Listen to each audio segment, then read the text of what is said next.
So there is a common myth that the quicker somebody has gone through and gotten promoted and gotten to the next level in their career, especially in product management, they've had to work extra hard.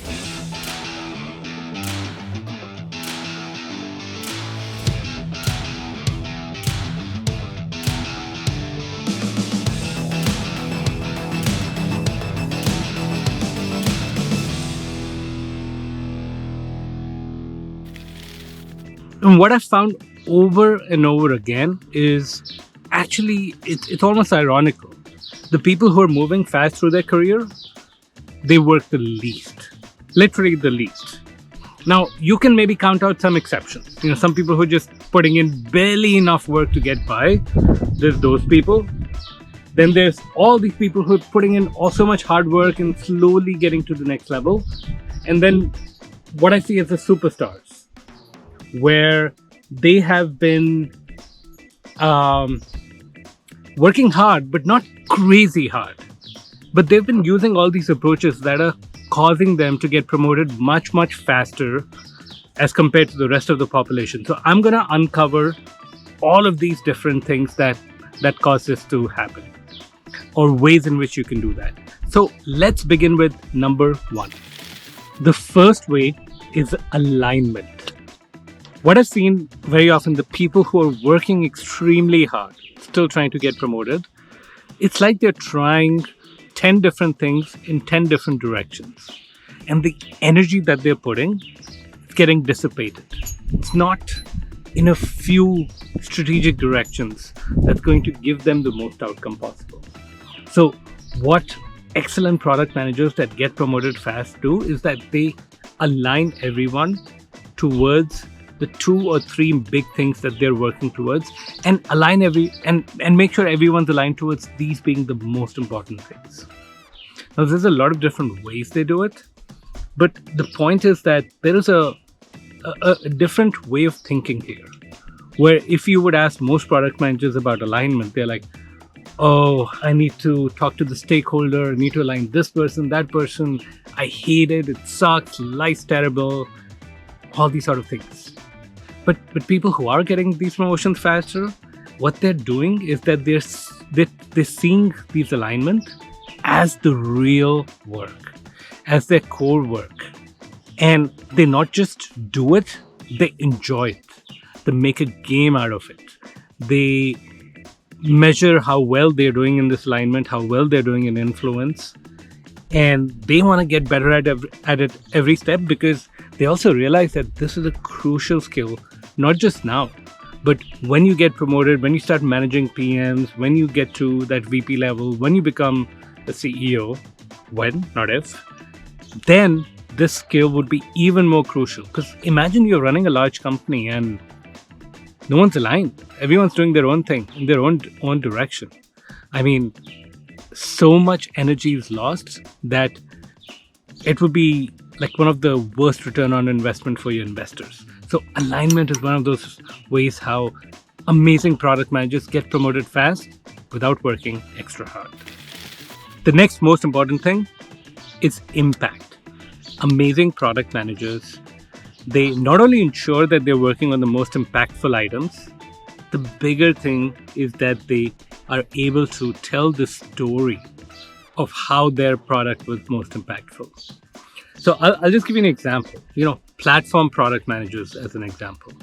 I've been told over and over again that, Shobhit, I'm stuck in a platform role. I don't have the sexy projects that other front-end product managers have, that people love, that get them recognition, so on and so forth. Like, I'm just stuck. Well, nothing could be further from the truth. The problem is not that you're stuck. The problem is that you have never drawn the line and made it apparent to your stakeholders, to your boss, to everyone involved, why your role is so crucial. Because look, when you own platform, what might happen is that you might never not be releasing all these front-end features that other PMs are doing. But if you didn't build up those capabilities, they wouldn't be able to do anything.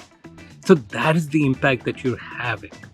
And you still need to make sure, just like any product manager, that the capabilities that you release, they are actually the most impactful in terms of all the things that they enable.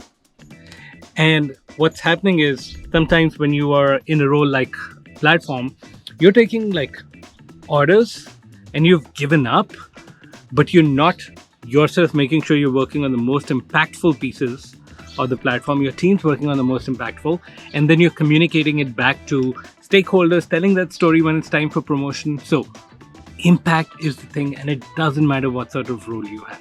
Same thing with when I see people write their performance reviews, they have no idea of what impact they've had. They can't even draw that line from what they did to how metrics and OKRs and everything are changing. And look, I understand sometimes you don't have exactly the number, but you can approximate and you can come up with really good estimates in the worst of cases. So impact is this next thing that amazing product managers use to get promoted without working extra hard. So the next part is visibility. So it doesn't matter if you just did all the work, but nobody really acknowledged, appreciated it. So what great product managers do is that they influence people like a marketer. They know that as much of their job is not just doing the work, but making sure everyone understands the importance of the work that they and their team has done. And look, this is the very thing that gets construed or misconstrued as politics. So there's various goals of selling the work. One of course is you getting recognition and promoted. And I totally get that. But let me ask you this. Could you achieve visibility in a way that your team and your company is better off because you did it that way rather than they're worse off? Because I totally appreciate that there's destructive ways, there's very political ways of getting visibility, and more importantly, or more commonly, there's destructive ways when you actually don't do the work, when you didn't achieve much, but you oversell. But most of the people who watch these videos or who come and talk to me, they are very genuine, down-to-earth, hard-working product managers or, aspiring product managers. And one of the things that they hate, absolutely hate, is politics. That's also what's costing them their career.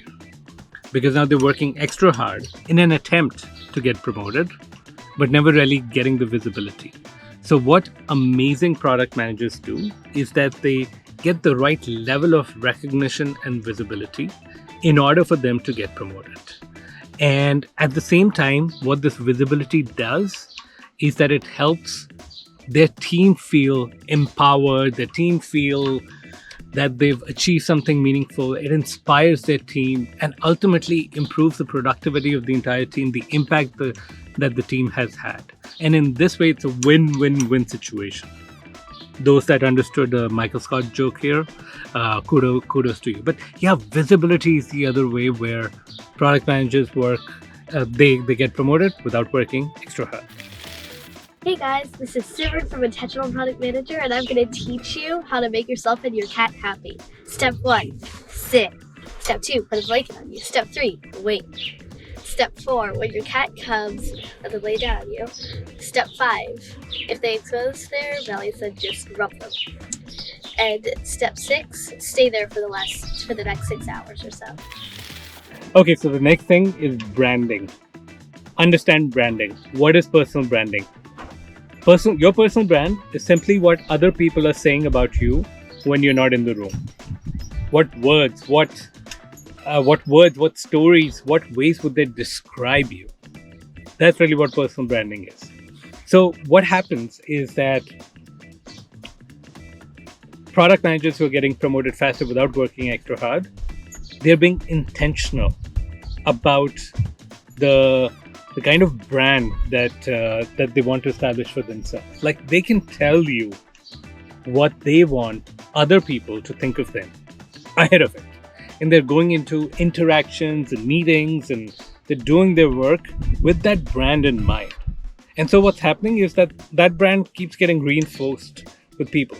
And the best way I can describe it is you build up that brand for yourself that is consistent with where you want to be. So what's that next level for you?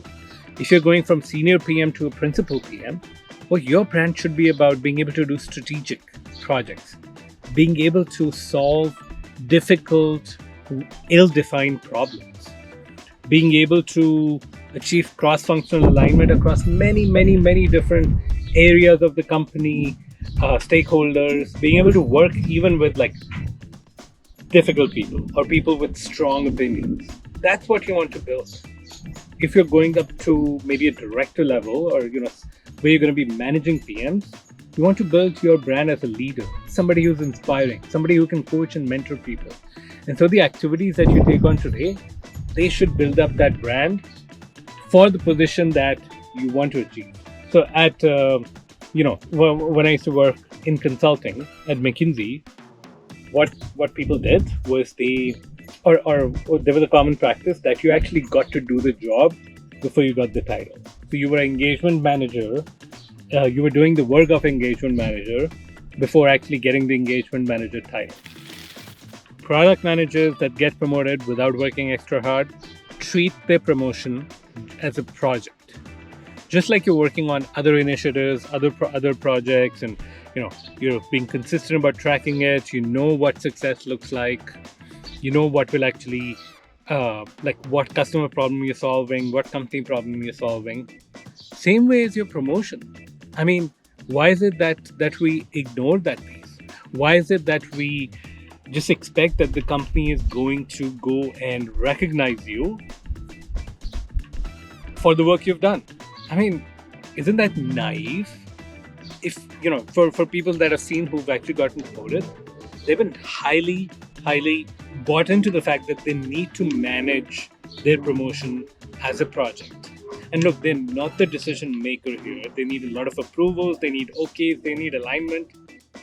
But the thing is that they need to manage their promotion just like how they would manage a project or product. They need to understand what success looks like. They need to understand where the gaps are. Like, why are you not getting recognized right now? Is it missing visibility? Is it that you've not had certain skill sets? Is it that certain people don't have confidence in you? Those are the kind of things you really have to watch out for ahead of time and manage this promotion as a project. Now, I don't want to talk about the other side of it, that it can become too much of an obsession where you're pretty much focused on the promotion and you kind of don't care about other, like what's actually happening, what's the actual impact you're having. And that really sucks. And very often that happens when people get so obsessed with their promotion that if they don't have it, they just feel that their life completely sucks and they are not enough as a person. They're not enough as a human being, that this promotion somehow determines what their value is. That's maybe swinging the pendulum too much in the other direction, where you're just deciding your happiness based on whether you get promoted or not. And look, I totally understand that very often there's forces that are outside your control. Like, there's no guarantee, despite all the work and everything, just as in life, that you'll get promoted. I mean, I've had people where they were like up for amazing promotions, getting ready for it, and COVID-19 hit, and their company was one that was, for example, heavily impacted by the initial wave of people, because it required people to be in person, like not from their perspective, but their customers needed to enjoy their product in person. So then they just got laid off. They worked so hard for this promotion. And I get it can be heartbreaking, gut-wrenching. It doesn't always work out. And if they had drawn all their sense of accomplishment, self-worth based on that promotion that never happened, worse still, they got laid off, they would have been shattered. And some of them were, and I had to push them through that and on to getting on the next thing, which did come along. But that's the point, that where you could obsess too much, or you could just not obsess at all and not pay attention and just assume that that if I do the work, the company will promote me. And if I'm doing the work and they're not promoting me, it's something wrong with the company. The right level of balance is absolutely crucial. And that's what these amazing product managers do. At this point, you've heard it all. You've heard the big things that you could be doing to get promoted without working extra hard. Now, here's a fact. Most of the people who are going to listen to this, they're going to maybe take a few notes, maybe they treat it as an entertaining video, and it's going to stop there. And you might feel that you've learned a lot, and that's good. But the thing is, only few people are going to be dedicated enough to recognize that they are missing certain key skills here, they're missing certain key gaps here, and they need to go to that next level. If you're one of those people who is like committed to going to that next level, to get that promotion, to get that next ideal dream role without driving yourself crazy, what we've got for you is we'll give you an opportunity to speak with us. So we'll dig into your career, we'll figure out where things have been working for you, and just as importantly, where things have not been working for you. And if there's ways that I can help in this journey, we'll certainly show you how. And if not, doesn't matter. You still gain that clarity. You still gain that step-by-step plan. So the way you do this is go to the link that's shared in this video, intentionalproductmanager.com/apply. But you can find it in the description, and apply to speak with us. And you get to pick a time, short application form, and you're speaking to either me or one of my trained coaches who are really good at it. And you get that clarity free of cost. And of course, if we end up working together, you'll have huge changes in your career. But even without that, you'll have some major impact and major clarity from this call. Can't wait to see that happen. Don't miss the opportunity. Talk to you very soon. And that's it, and I'll see you next time on Intentional Product Manager.